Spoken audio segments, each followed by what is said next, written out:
Hello दोस्तों, भूमिका story world में आप सबका स्वागत है। दोस्तों, आज की हमारी कहानी 1000 रुपये का चक्कर, जो कि एक हास्यप्रद कहानी है। एक ब्राह्मण किसी मंदिर में रामायण की कथा करने जाया करता था।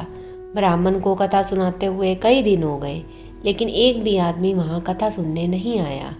एक दिन ब्राह्मण देवता जब कथा पढ़कर वापस लौटे तो राम की मूर्ति ने अपने पास खड़े हनुमान से पूछा, हे पवन पुत्र, यह बेचारा ब्राह्मण रोज यहाँ कथा करने आता है, लेकिन सुनने वाला कोई नहीं। भक्तों के न आने से ब्राह्मण देवता को रोज ही खाली हाथ लौटना पड़ता है। अब जिस दिन कथा समाप्त होगी उस दिन ब्राह्मण को कुछ न कुछ मिलना जरूरी है। यदि उस दिन भी कुछ न मिला तो बेचारे को बड़ी निराशा होगी और हमारी भक्ति में उसका विश्वास नहीं रहेगा। हनुमान जी ने उत्तर दिया, भगवान, आप इस बात की चिंता न कीजिए, आपके भक्तों का मैं पूरा ध्यान रखता हूँ। ब्राह्मण देवता की दक्षिणा का इंतजाम कर लिया गया है। जिस दिन कथा समाप्त होगी उस दिन 1000 रुपया दक्षिणा के रूप में उन्हें मिल जाएगा। राम और हनुमान में होने वाली इस बातचीत को एक कंजूस सेठ सुन रहा था। सुनकर खुशी से उछल पड़ा। दौड़ा दौड़ा सेठ ब्राह्मण के घर पहुंचा। सेठ को अपने घर आया देख ब्राह्मण को भी प्रसन्नता हुई। पूछा, कैसे दर्शन दिए, आपकी क्या सेवा करूं? सेठ बोला, महाराज जी, सेवा करने के लिए भगवान ने मुझे आपके चरणों में भेजा है। आपसे कुछ निवेदन करना चाहता हूँ।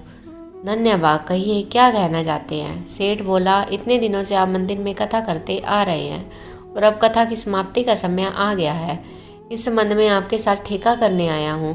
ब्राह्मण ने पूछा, कैसा ठेका?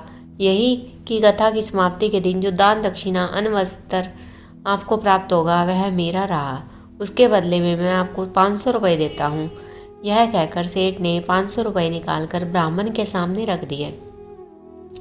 ब्राह्मण को हंसी आ गई। बोला, सेठ जी क्यों मेरी हंसी उड़ा रहे हैं?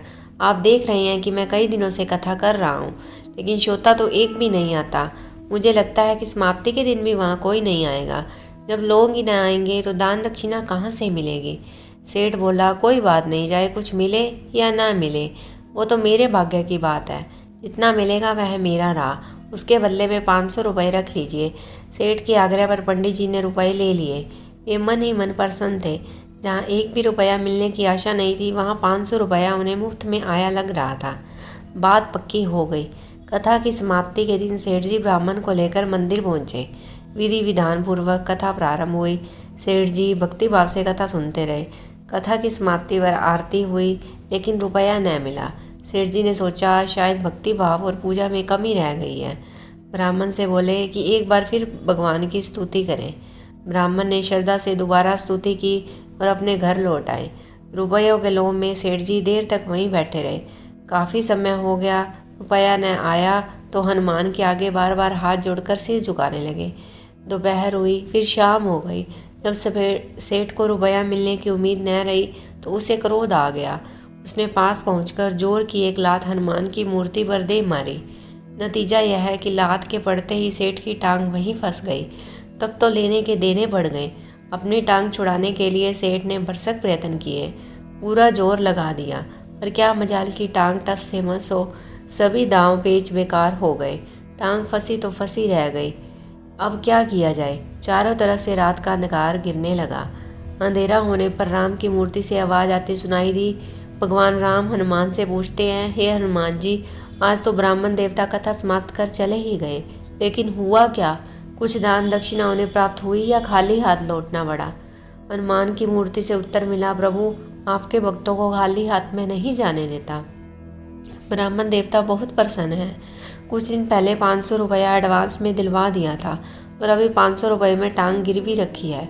जब तक बाकी रकम नहीं मिलती टांग नहीं छोड़ूंगा। सेठ ने सुना तो उसकी आंखें खुल गई। लगा कि 500 रुपया दिए बिना टांग नहीं छूटेगी। रात भर वह अपनी एक टांग के बल खड़ा रहा। सुबह हुई तो अपने घर पर संदेश भिजवाकर रुपया मंगा लिया और हनुमान के आगे रखकर क्षमा प्रार्थना की। तभी सेठ की टांग छूट सकी। दोस्तों, मेरी ये कहानी अगर आपको अच्छी लगी तो लाइक ज़रूर कीजिएगा।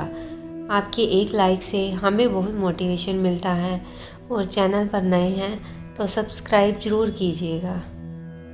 Thank you.